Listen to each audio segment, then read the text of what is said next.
Hey guys, I'm in Las Alpajaras in Andalusia, Spain.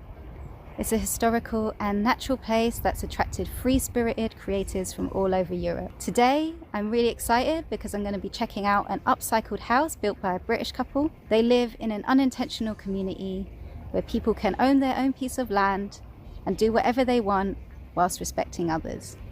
It's a beautiful and magical place, just on the riverbed, nestled between the mountains. So let's go and check it out.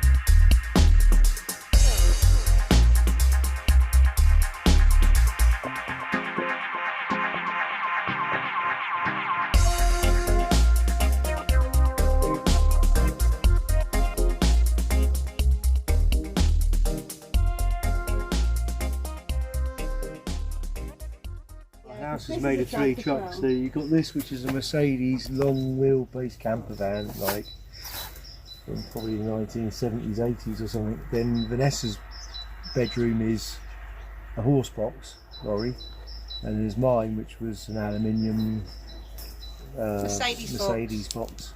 And so we actually got 3 trucks that our house is built off. Some bottles, some tin, and a little bit of sand and cement. And a little bit of love and not a lot of money. Upcycle, that's the way to do it, upcycle. This is generally what you'd call a Luton box. It goes on the back of many different makes of vans.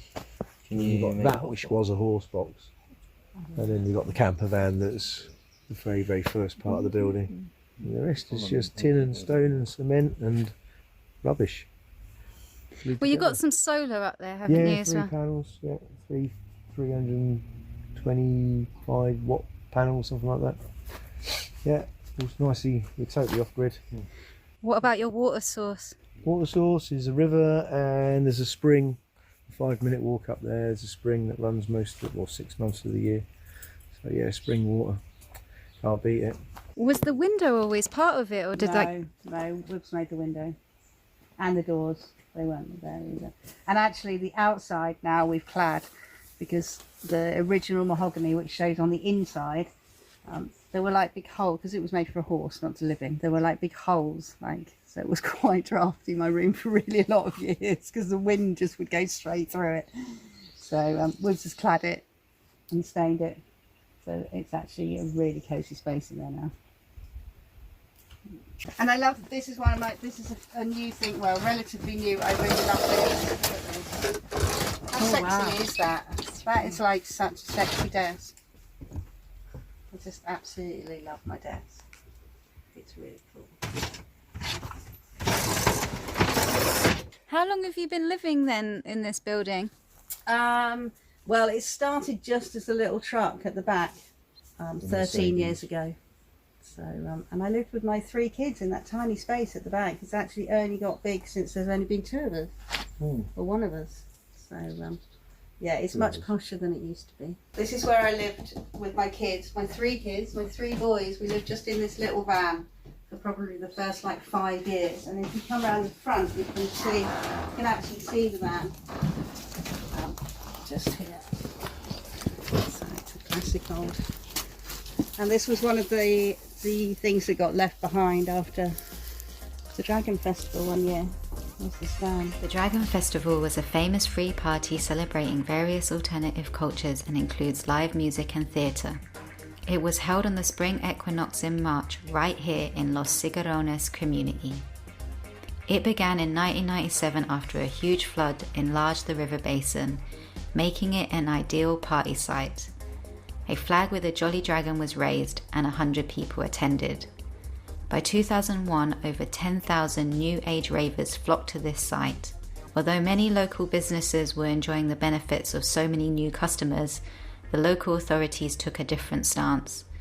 The police started to make their presence known in 2003. However, the festival goers pushed back peacefully, but tensions were still rising over the years until it came to a head in 2009. When a complete ban on the festival was made, and anyone caught organising the event would be charged and convicted with hefty fines. The Dragon Festival would continue on at a new location in Santa Fe, 4 kilometers from Granada. Despite this, the history still lives on at the river basin of Los Cigarrones community, where many trucks and materials were left behind and upcycled by Vanessa and her husband. And Wibbs has just recently cut the top off because it had a big white, like, fiberglass top on it. So we've taken it off. It's like that inside. It's really horrible. It had to go like that. So I don't know how we lived in it really. But when your kids are little, they don't take up much room. It's when they get big. When it's raining outside, you don't care how much headroom you've got. No, you just lie down. Lie down, yeah. So would you say it was practically almost free, or I mean, did you have to pay for? There's not a lot of cash in it. There's not a lot of cash in it at all. A lot of man hours. Man hours and junk collecting hours. You see in the bathroom. Come and see the bathroom. Yeah.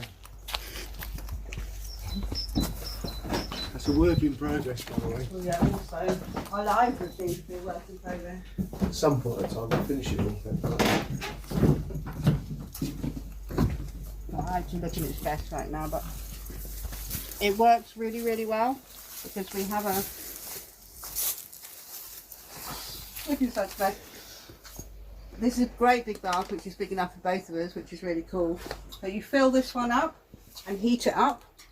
So this is another old bath. So you fill this up, heat the water, put it inside, put a blanket, like a heat blanket on it, and then you fill it up again so you can get in the bath, and then it's slowly, you can keep it hot. So you can sit in there for hours. It's really, really nice. Some of these tiles that I brought back from Turkey, which is really, really beautiful. Oh yeah. Really nice. Morocco.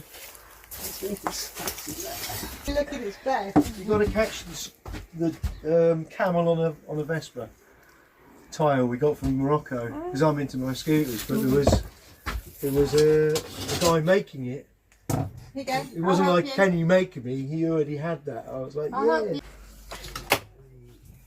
Let's show you something. That's been me back in 1992. Really, that was you? Yeah, that is me. Look, that is me. That is me. Back in '92, the good old days. Well, I was only 22 back then. I customised that bike. Had it painted.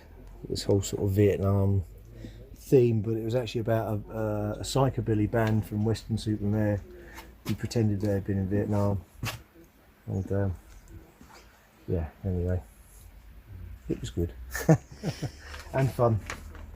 And they got in the magazine. Well, you got in the front page, mate. Centerfold as well. So yeah, I've had one or two of these things. 28 in fact. That's my first Spanish built one. See yourself a hippie then? I would consider myself a what do we call them now? Hedonist. That's what I am. In the pursuit of permanent pleasure. Yeah, but not in the traditional sense, because you like using all of this recycled stuff. It's not like you're. No, I love it. I'm organic recycling Hippie. boat building semi-hippie. It's really soft. Right. Scooter boy. Scooter boy. Right. Scooter Is boy. that why it started with the scooters, or Yeah, just scooters. doing You it- teach you to learn loads by fucking about with Vespers and Lambrettas. So doing it yourself. Basics. Doing it yourself. I've never paid anybody to do But shit how for long? me. I just can't. How long have you done I haven't got that? any money to do that. It's better off just putting your own energy into stuff, you know. But he's great, my husband. He's done a very good job on the building. Underneath.